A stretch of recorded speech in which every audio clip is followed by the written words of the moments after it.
Hello, it's T with Teresa H Creates, and it is SheetLoad of Cards time. So at the beginning of every month, Alicia over at Call Me Crafty Owl releases a sketch and the instructions for making a sheetload of cards. And this one for August 2024 is going to yield 8 cards. And I really am going to change this up quite a bit, which is what I really love about these sketches anyway. You can make a ton of cards very quickly, and you can really make it your own. You can personalize it. So I have my 8 card bases. So I have those ready to go. I'm good. And then it called for 2 sheets of 12 by 12 paper, which is typical. It usually is 12 by 12 paper. But I have, and you see how this is the sketch itself, and you see how this sentiment goes across here like this. So I have this die that I really want to use, and it says, "Hello, Sunshine." And I want to use this for my sentiment, and it's got the little half sun here, and it is super, super thin. I don't know how it's going to translate. I may end up doing like these in a black and this in a yellow. I'm not sure yet. I may do it and put it on like a vellum. But because I'm changing it up that much, because I'm not sure actually, I pulled out my Maggie Holmes stuff. So in a recent haul, I came across someone who was getting rid of all of their Maggie Holmes stuff. So I picked it up at a really good price, and I thought, "Hello, Sunshine, lemons." And I remembered that this Maggie Holmes collection had a sheet with lemons on it. So I found them, and this one is in the Maggie Holmes Flourish 12 by 12 collection, but I only have one.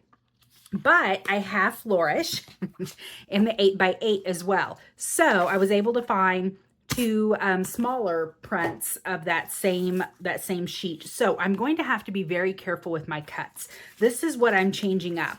So it has, let me go back to the sketch. It has this nice mat in the background. I'm not going to use the mat. I'm going to cut the pattern paper to fit this size of mat. And so I'm using, let me see, 5.5 by 4.25. So it's gonna be 5.25 by 4. So I'm gonna have to be very careful with my cuts. And I'm only using the lemons as the background.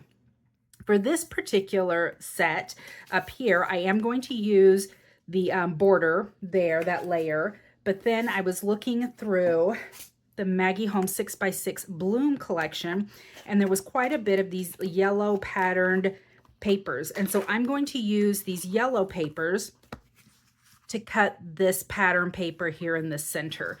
So it's going to be the lemons with the yellow on top, and then my Hello Sunshine sentiment right across. And that's the plan. Now it's whether or not I can execute, because notoriously I am just really bad at making the right cuts the first time. And I always have to improvise. So I'm fingers crossed that's not going to happen this time, and I'll get good cuts on the first time. I'm trying to stay very positive. So let me make my cuts, and I'll be back to show you my cards. All right, I'm back with 7 of the 8 cards, and this is how they turned out. Hello, Sunshine.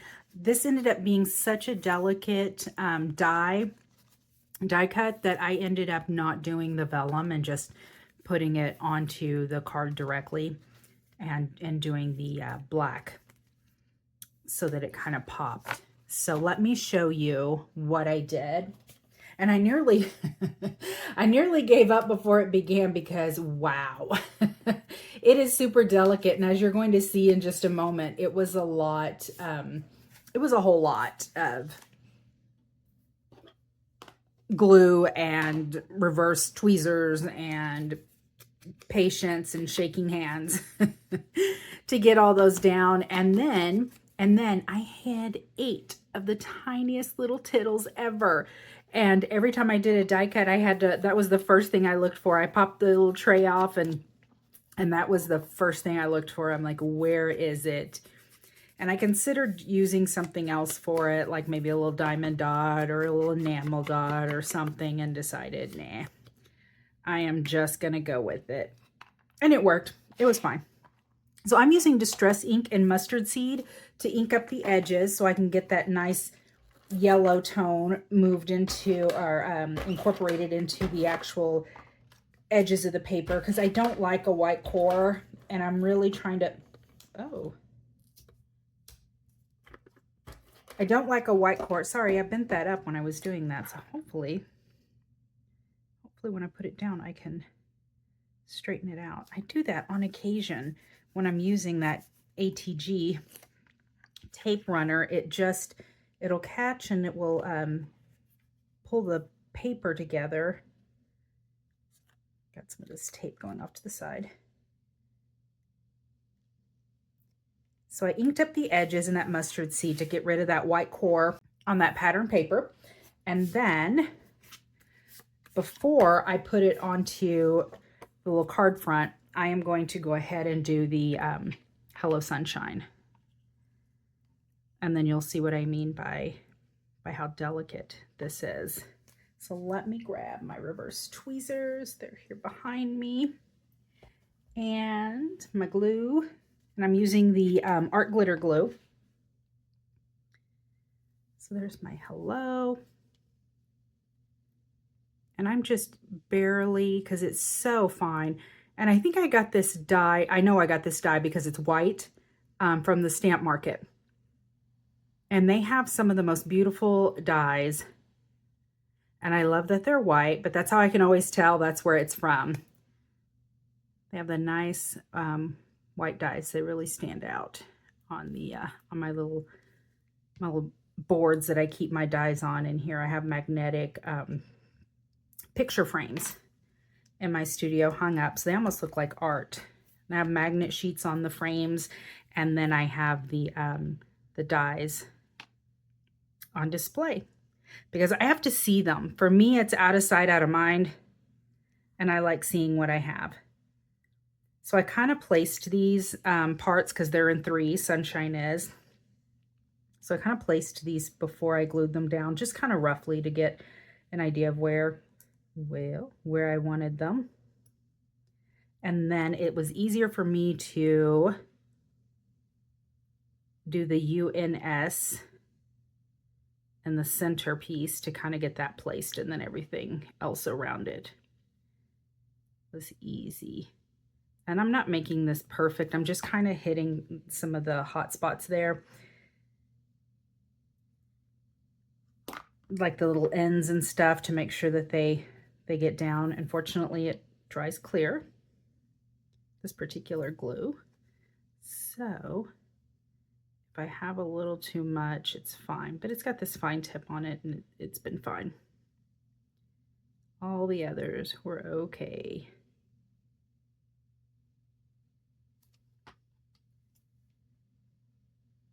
Get that shine in there. I want to leave room for that little tittle to be on the paper.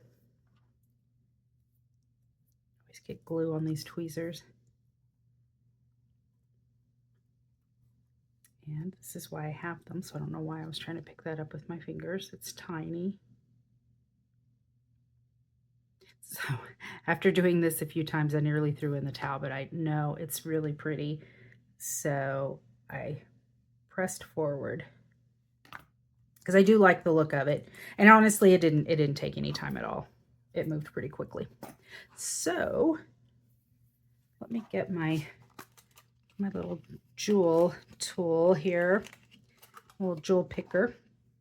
And I know this is just a nail tool for nail art. I got this off of Amazon.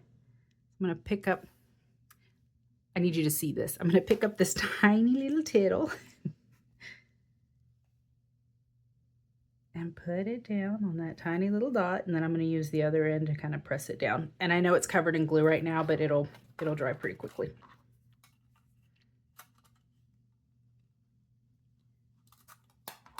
Kind of get the edges of it. And then I'm going to glue this up. I'm really liking this Maggie Holmes, and I don't know if you didn't see my haul video when I picked up this Maggie Holmes collection. This is my first bit of Maggie Holmes, and I always associated her paper stuff with scrapbooking. So I always thought it was just kind of geared towards scrapbooking, and so I never really thought to get any of it. And then it popped up in this you know, on sale. And like I said, there was a big collection of it with a lot of the stickers and the ephemera and little embellishment pieces. And I thought, you know what, I'll go ahead and pick that up and see what it's about. And I really like it. And a lot of the, I'm sure for those of you who have used her for years are going to say, no kidding. But a lot of the actual paper collection, the different collections will intermix. They'll mix and mingle really well. So that's nice. My squeaky ATG gun. So squeaky. All right, so I inked those edges. I'm going to put that down. And then I have the sun. Let me pull my mat over. I've just used this as a rough piece for inking up and stamping my little sample stamping before I get going. It's seen better days, but I like using it. There it is, full of goodies. All right, I inked that up. And I just got it right there around the base and a little bit on the raise, but I left the ends the same color, so it kind of just has a little bit of a gradation on it. And then I'm only inking up the edge of that sun because I really want those rays to be free, so that they kind of pop up and add some texture there. Let me press that down. So then I did end up having some, I made all my cuts correctly. I ended up having some leftover pieces, and I'm using those. I cut them into little banners and I'm using them to decorate. So I put a little banner in each one of these in the top corner of the card on the inside that matched that piece on the front. So each one of them has one. Glue this up. So super easy. It's a lot of fun. And so mine is different, but same, right? A little bit different interpretation, but still the same. Different, but same. So there it is again. That's the sketch for SheetLoad of Cards. If you're interested in printing your own SheetLoad of Cards sample, you can go to Crafty Owl's YouTube channel at youtube.com/callmecraftyowl and watch the video. There are the instructions there for how to download your own sketch. And then I would encourage you to watch the playlist. She has some a design team or that makes cards for her on a regular basis, and they kind of display those at the beginning of every month. And just such great card makers, and the playlist is awesome. It'll take you to every single one of them and just play them. And I like watching them for the inspiration because they really do make it their own, and there's a wide variety of different styles with these cards every month. So anyhow, that's it for the August Show Us Your SheetLoad of Cards. And until next time, bye.